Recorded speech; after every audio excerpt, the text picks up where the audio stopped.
Buenas tardes a todos, bienvenidos a Findes. Son las 18 horas, día 18 de julio, momento de dar inicio a la transmisión del webinar que tenemos preparado para este día, denominado Ruta Crítica. ¿En qué consiste? Soy Emilio Villalobos, directivo de la Fundación, y les agradezco la oportunidad que me brindan o que nos brindan de dirigirnos a todos ustedes. Me acompaña el profesor Joaquín Eduardo Mendoza Alfaro, especialista de Findes en el área de desarrollo organizacional, a quien me permito presentar como licenciado en psicología, certificado como consultor interno en calidad y productividad. Joaquín ha participado en diversos cursos, conferencias y seminarios de calidad en el servicio, desarrollo de ejecutivos en acepción amplia y lo referente al desarrollo del capital humano en términos generales, tanto en México como en el extranjero. Actualmente dirige su propia consultora en sistemas de calidad y desarrollo ejecutivo. Y antes de cederle la palabra, les invito a que formulen sus preguntas, nos den sugerencias y comentarios, y al término de la plática del profesor Joaquín, dispondremos de algunos minutos para atenderles. Joaquín, buenas tardes, podemos iniciar. Muchas gracias. Pues muy buenas tardes, sean bienvenidos a este webinar de Ruta Crítica. ¿En qué consiste? Vamos a empezar hablando de este tema, dándole un concepto muy básico, pero fundamental, que es el de un proyecto. Se define un proyecto como un esfuerzo temporal que se lleva a cabo para crear un producto, servicio o resultado único. Es a partir de esta definición del Project Management Book of Knowledge que tenemos que entender que los proyectos son una necesidad de cualquier organización, una necesidad que les permite precisamente crecer, cambiar y adaptarse. Las organizaciones que carecen de proyectos, que no tienen proyectos, que no lanzan nuevos proyectos, pues evidentemente son organizaciones que se van a estancar. Y por lo tanto, y muy lamentable, pero muy cierto, dejan poco a poco de ser competitivas. Entonces, los proyectos son aquellos que llevan precisamente a las organizaciones a mantenerse competitivas, a ser más competitivas, y de esta forma, cubriendo pues todas aquellas necesidades, expectativas y requisitos de sus clientes. Pero, y puse aquí un pero grandote, la realidad de la administración de proyectos es muy lamentable. Este es unos datos que da el Sandys Group. Dice que el 31% de los proyectos fueron cancelados antes de que se completaran. O sea que solamente 69% siguieron, pero 53% de los proyectos terminaron costando más de 189% de sus presupuestos originales. Y esto nos habla mucho precisamente de cómo fueron su planeación y programación. Pero lo más triste es 44% de los proyectos finalizaron sin lograr sus objetivos. Entonces, esta realidad de la administración de los proyectos nos habla perfectamente de que llevar a cabo un proyecto sin duda no es algo sencillo, pero también que se requieren una serie de habilidades y técnicas muy importantes para que en un momento dado podamos definitivamente llevarlos a cabo como se debe. Entre las principales causas de éxito o fracaso de un proyecto están estas tres que ustedes están viendo. Primeramente, la planeación del proyecto, el no tener una idea clara de cómo se debe de llevar a cabo esa planeación. Definitivamente la gestión o dirección del proyecto, que la persona que debe de llevar a cabo ese proyecto, el responsable de dar la cara por el mismo, carece de las habilidades directivas y gerenciales necesarias para sacarlo adelante, pero también, muy importante, es la selección y uso de herramientas para la gestión del proyecto. Eso implica que no se tiene la técnica para poder realmente sacar ese proyecto adelante.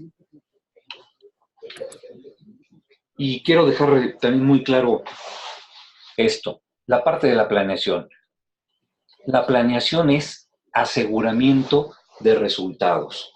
Cuando no se planea o se planea mediocremente, desafortunadamente, se está dejando de lado la parte más importante, la responsabilidad más importante en este caso de quienes llevan a cabo los proyectos, que es asegurar los resultados, independientemente de todo. Se tienen que asegurar los resultados. Aseguramiento de resultados implica definitivamente entonces planear. Esto implica que no estamos dejando las cosas al garete, no las estamos dejando al azar y estamos predeterminando entonces el curso de los eventos. Y por lo tanto, esto nos permite con seguridad empezar a establecer el rumbo que nosotros determinamos para alcanzar los resultados que se requieren. Les presento de manera muy breve cómo se integra un proyecto. Primero, un proyecto se tiene que identificar la verdadera necesidad. A partir de ella se tendrá que identificar cuál es su solución óptima, qué es aquello que realmente va a darle una solución eficaz y eficiente a esa necesidad. Y a partir de esa solución óptima, encontrar cuáles son las alternativas que más se ajusten a la realidad de la organización y que permitan entonces el desarrollo completo de la solución. Y con eso ya tenemos entonces un plan preliminar. Este plan preliminar nos va a llevar a su aprobación y en este caso a un acta constitutiva del proyecto. Y entonces pasamos a lo que es el plan técnico del proyecto. Entonces, se integra el proyecto, se presenta, se aprueba y se pasa a la planeación técnica del mismo. El plan técnico del proyecto conlleva muchas actividades. Implica desde lo que es el objetivo del proyecto, determinar claramente cuáles son los resultados específicos que se han de alcanzar a partir del proyecto. A partir de esto, bueno, se tendrán que definir cuáles son las grandes actividades o fases del proyecto. Y aquí viene precisamente algo fundamental, que es establecer la lista de tareas, desglosar todas esas grandes actividades en tareas. Estas tareas, a su vez, tendrán que ser traducidas, cada una de ellas, en especificaciones del proyecto, donde se van a establecer, muy importante, los requisitos específicos que deben de cubrir la realización de esas tareas. Esto es importante porque sirve en dos sentidos. Primero, para la parte de la planeación, porque es a partir de esto que las actividades entonces tendrán que ser, por un lado, determinadas en cuanto a sus tiempos, pero posteriormente van a tener un impacto muy fuerte porque es a partir de las especificaciones del proyecto que se va a determinar si están bien hechas o mal hechas cada una de las actividades y por lo tanto son uno de los controles más importantes para los líderes del proyecto. Entonces, como les decía, esto determina las estimaciones de tiempo. Igualmente se tiene que definir una matriz de responsabilidades.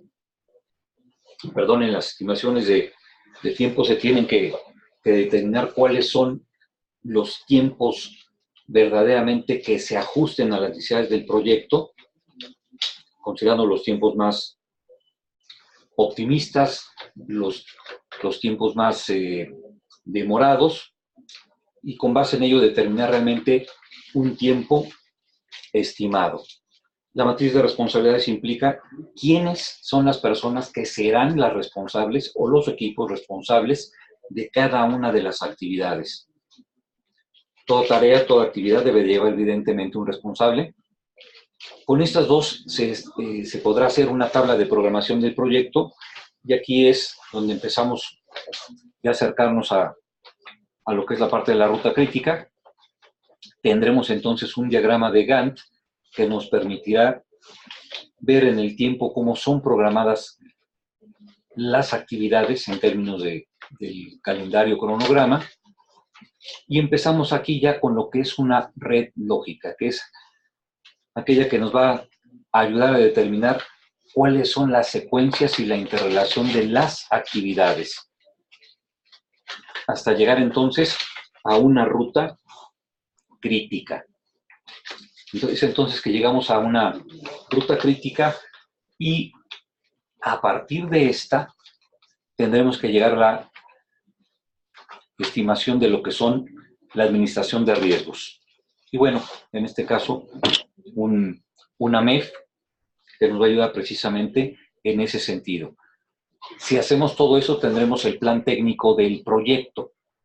Tenemos ese plan técnico del proyecto que nos permitirá realmente tener las bases para hacer una buena planeación del mismo. Evidentemente no es todo en planeación. El plan técnico del proyecto, se tiene que derivar la planeación de recursos. Si no se hace bien, evidentemente, el plan técnico del proyecto, pues la planeación de recursos será definitivamente mala. Si no tenemos ambos, plan técnico del proyecto y planeación de recursos, la planeación financiera será terrible. Nos impedirá en su momento hacer un buen business case final, un análisis costo-beneficio del mismo. Si determinamos que es viable, pues pasaremos a la fase de ejecución y control. Hay proyectos que lamentablemente se terminan aquí porque se ve que no son viables, pero si pasamos esa parte de ejecución y control, entonces es cuando empezamos realmente a llevar a cabo el proyecto. Regresando a la parte de lo que es la ruta crítica, un concepto fundamental es aquel que nos dice que son las predecesoras. Como ustedes pueden ver aquí, las predecesoras son aquellas tareas que previamente debieron ser ejecutadas como un requisito indispensable para poder iniciar la tarea que se está programando. Por ejemplo, si ustedes ven aquí, la tarea 1.1.3, obtener copias de planos, tiene como predecesora la 1.1, que es obtener la firma del director de la obra. Por lo tanto, no se puede hacer esta 1.3 si primero no se ha completado la 1.1. E igual sucede, por ejemplo, con esta 1.1.4. Se tiene que haber completado la 1.1.2 y la 1.1.3 para poder realizarla. Ese es el concepto de predecesora. Aquella actividad que se debió haber ejecutado como un requisito indispensable para poder iniciar la siguiente. El diagrama de Gantt, para diferenciarlo, aquí lo traté de poner muy sucintamente, entonces es una gráfica de barras en un sentido horizontal cuya longitud representa la duración de cada una de las tareas. Y a partir de conectores también se establece la relación entre las diferentes tareas. Por ejemplo, aquí pueden ver ustedes, por ejemplo, en términos de días laborables de una semana, cuánto tiempo se llevan estas diferentes tareas. Entonces, nos habla prácticamente de el tiempo que se van a llevar a cabo estas tareas, considerando ya unas determinadas fechas o un cronograma. Es muy importante porque el diagrama de Gantt nos permite ver gráficamente la planeación temporal del proyecto y registrar los avances de la ejecución, estableciendo comparaciones con el plan original. Nuevamente, este diagrama de Gantt nos sirve tanto para planear como para controlar. Y este es el caso entonces en donde en el mismo gráfico, dos diagramas de Gantt, uno que contiene la información del plan original, que es nuestra línea base, en donde fue lo que planeamos originalmente, y tenemos otro que contiene la información del avance real, y que por lo tanto es el que se actualiza periódicamente. Y ahí vamos viendo exactamente cómo vamos. Evidentemente, para diferenciar ambos, visualmente se utilizan colores diferentes. Por ejemplo, aquí tenemos un diagrama de Gantt de un día de campo. No tenemos, por ejemplo, aquí 8 actividades. Cada una implica una duración. Y nos da un tiempo de 3 horas con 45 minutos. Si empezáramos esto a las 7 de la mañana e hiciera todo una sola persona, implicaría que la actividad 8, que es conducir hasta el bosque, se llegaría a su destino hasta las 10:45. Ahora, con base en este ejemplo es el que vamos a trabajar nuestra ruta crítica. Tenemos herramientas de planeación, programación y control. Ya vimos ahorita el gráfico de Gantt, pero tenemos lo que son los modelos de redes. Tenemos dos modelos de redes. Tenemos aquellos que se conocen como redes deterministas, que es el CPM, que es el método de la ruta crítica, Critical Path Method, y el de redes probabilísticas, que también se conoce como PERT, que es la técnica de evaluación y revisión de programas. En este sentido, podemos establecer una llamada red lógica. Se les conoce como diagramas lógicos, que es la representación gráfica del flujo de las actividades y la interacción que guardan las diversas tareas de un proyecto, cómo se relacionan entre sí, cómo tienen que ver unas con otras. En una red lógica, entonces, se utilizan símbolos que representan tanto las tareas como conectores, que usualmente son flechas que representan las relaciones en secuencia. Generalmente estas flechas van hacia la derecha. Y podemos ver algo muy importante. En la mayoría de los proyectos, varias personas trabajan en distintas actividades al mismo tiempo, pero muchas otras actividades dependen las unas de las otras, de manera que resulta prácticamente imposible administrar un proyecto simplemente a partir de una lista de actividades. Es por esto que se necesita un diagrama como el de la red lógica, que nos da esta gran ventaja.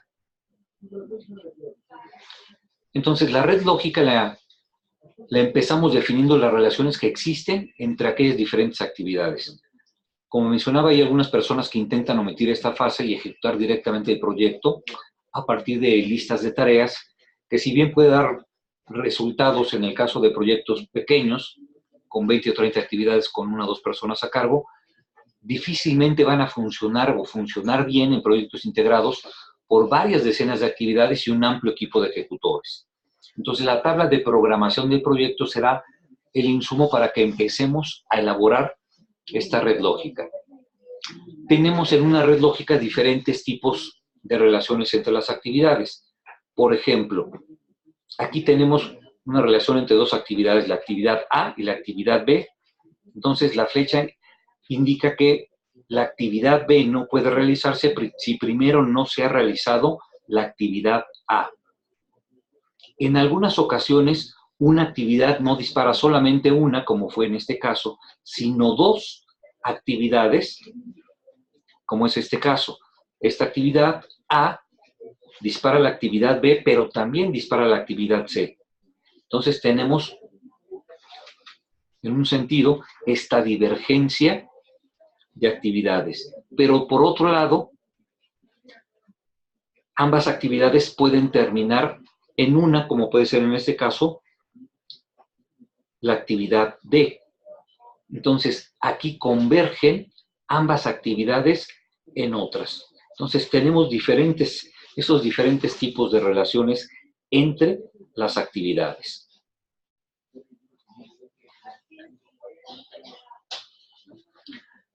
Un ejemplo de la red lógica, por ejemplo, el día de campo que acabábamos de comentar. Entonces, aquí ya tenemos las predecesoras. Y estas predecesoras, si nosotros establecemos una red lógica, nos quedaría de esta manera. Aquí podemos ver, por ejemplo, que la actividad 2, la actividad 3 y la actividad 4 se pueden hacer concurrentemente. Se pueden hacer concurrentemente estas actividades. De la 2 y 3 se deriva la 5, convergen en la 5. De la 4 se va a la 6, pero la 6 requiere de la 5 y la 4, la 7 requiere de la 6, la 8 requiere de la 7 y ahí es en donde termina. Entonces aquí tenemos la red lógica de este día de campo. Esto ya empieza a tener unas implicaciones muy interesantes. Definimos la ruta crítica como aquella ruta que se encuentra para la cual todas sus actividades tienen una holgura igual a 0. ¿Qué es esto de holgura? Holgura es el tiempo que se puede atrasar una actividad sin afectar la duración total del proyecto.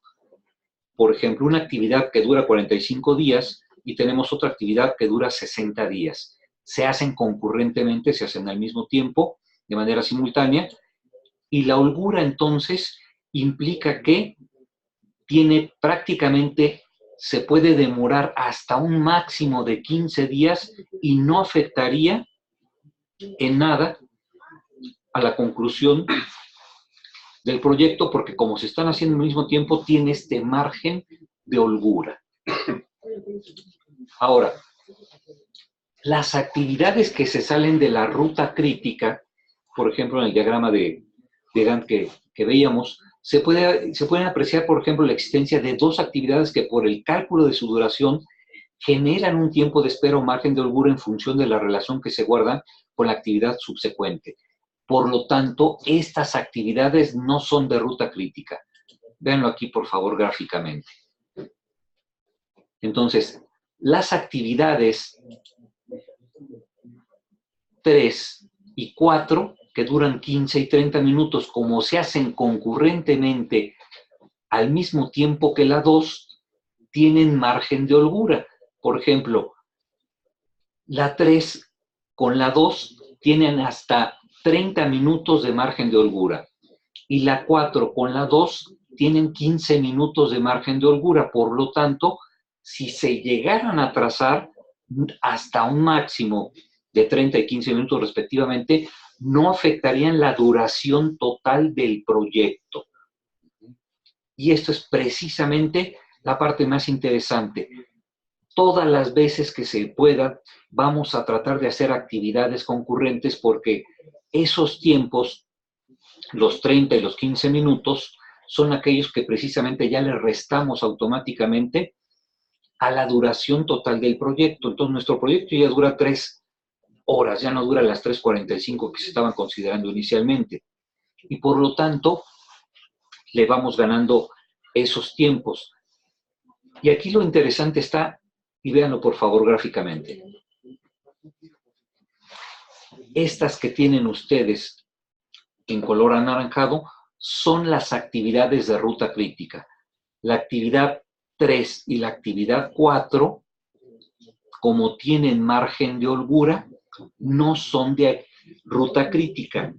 ¿Esto qué quiere decir? Que la 1, la 2, la 5, la 6, la 7 y la 8, si se llegan a retrasar, aunque sea un minuto, impactan en la duración total del proyecto. Entonces, la importancia de establecer la ruta crítica estriba en que el líder debe enfocar su atención y seguimiento de manera prioritaria a las actividades que se interrelacionan mediante una ruta crítica. Es decir, que su oportuno inicio o conclusión garantiza que el programa se va a cumplir de acuerdo a lo que fue planeado. En cambio, si esas actividades de ruta crítica se llegasen a retrasar, impactarían negativamente en la fecha de terminación del proyecto. Cualquier retraso en ellas, entonces, le pega directamente a la duración total del proyecto. Por eso son actividades de ruta crítica. Entonces, aquí lo vemos gráficamente en lo que sería el diagrama de Gantt. La 3 y la 4, entonces, tienen estos márgenes de holgura. Pero, ¿por qué más es importante determinar la ruta crítica? Y ya con eso prácticamente concluyo. Primero, la ruta crítica tiene una relación directa con la supervisión que se va a realizar. Entonces, las actividades de ruta crítica serán supervisadas para asegurar que todo se haga de acuerdo a lo planeado y se haga bien. No vamos a supervisar para encontrar errores. Eso definitivamente eso lo hacían los egipcios hace 10.000 años. Y creo que hemos avanzado mucho más que eso. Supervisamos para asegurarnos que lo planeado se lleve a cabo y se haga correctamente. Entonces, ese es el sentido de la supervisión. Asegurar que todo se haga de acuerdo a lo planeado. Pero tiene también otro impacto muy importante. La ruta crítica tiene todo que ver con la administración de riesgos. Porque las actividades de ruta crítica conllevan naturalmente un mayor riesgo, ya que de no concluirse en el tiempo especificado, pues entonces le pegan directamente al tiempo total del proyecto. Por lo cual se debe de determinar planes que nos permitan asegurar su finalización de acuerdo a lo planeado. Si no aseguramos que todo vaya bien entonces en las actividades de ruta crítica, entonces pues, empezamos a correr riesgos terribles que le van a pegar definitivamente a esa parte tan importante del tiempo y a otras también que tienen que ver con el alcance mismo del proyecto. Y bueno, pues eso sería todo lo referente a la importancia, a lo que es la ruta crítica, a su importancia, y les agradezco mucho su participación y su atención para este webinario. Joaquín, muchas gracias. Vamos a proceder a atender las preguntas que los participantes nos han hecho llegar, particularmente por vía correo electrónico. Les recuerdo que también tenemos disponible el chat a efecto de que pudieran integrar sus preguntas. Julieta Romero, buenas tardes. Julieta nos pregunta, veo claramente la aplicación de la ruta crítica en proyectos de carácter industrial, pero ¿cómo se aplicaría en empresas de servicios donde el trato es persona a persona? Los proyectos de servicios igualmente que los industriales tienen que llevar esta metodología para poder realmente aterrizarlos bien. Todos los proyectos de servicios en un momento dado, entonces, se llevan a cabo de la misma manera. Aunque el trato sea de persona a persona, todos los proyectos implican procesos. Entonces, en ese sentido, la metodología sería absolutamente aplicable. Aquí, gracias. Laura Mendívil, buenas tardes. Profesor Mendoza, para aplicar la metodología de la ruta crítica, requeriría previamente hacer toda una revisión de procesos, estimar tiempos, por lo cual esta metodología puede ser costosa particularmente para micros y pequeñas empresas. ¿Serían aplicables o recomendaría qué tipo de modelos para estas organizaciones? Yo creo que esta metodología, en términos de costo, es realmente mínimo. Y lo diría de esta manera. El tiempo no es un costo, es una inversión. ¿Hay que dedicarles tiempo? Sí.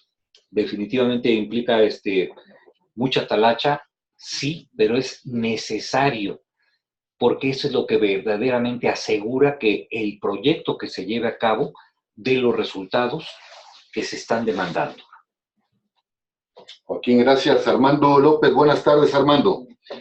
Este es un modelo más bien teórico, a efecto de tenerlo como referencia y definir objetivos, o si realmente encuentra una aplicación plena, cuál es el diseño de la ruta crítica. No, definitivamente su aplicación es plena y total, porque a partir de la ruta crítica, pues identificamos actividades se analizan y se sacan, en este caso, cálculos específicos determinados con tiempos reales para que nos apeguemos a los tiempos programados para llevar a cabo el proyecto. Insisto en la parte de los tiempos porque al retrasarse un proyecto tendrá repercusiones muy importantes, por ejemplo, en costo o en recursos. Y eso definitivamente pues, va a tener repercusiones notables en la inversión que se lleve a cabo. Profesor Joaquín, ¿usted sabe qué es la cadena crítica y qué relación tiene con la ruta crítica? Nos pregunta Joaquín. La cadena crítica implica una dependencia de recursos. Entonces, es otra manera a partir de la cual entonces se puede usar la ruta crítica, porque se van a determinar cuáles son los recursos que se emplean y cómo están interrelacionados.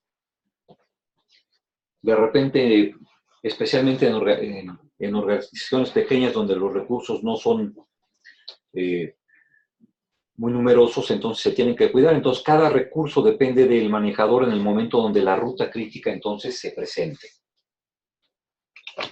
José Luis Flores, buenas tardes, José Luis. ¿Se podría decir que la ruta crítica es un balance scorecard de un proyecto? Más que un balance scorecard del proyecto, es un método muy específico que nos lleva precisamente a asegurar la parte de los tiempos, tanto en la parte de la planeación como en su control. El balance scorecard es definitivamente un cuadro de mando integral en donde estamos viendo otro tipo de situaciones. Joaquín, gracias. Laura Sepúlveda, buenas tardes. Laura nos pregunta entre la relación que existe en el modelo PERT y el CPM. El modelo PERT y el modelo CPM ambos son modelos de redes.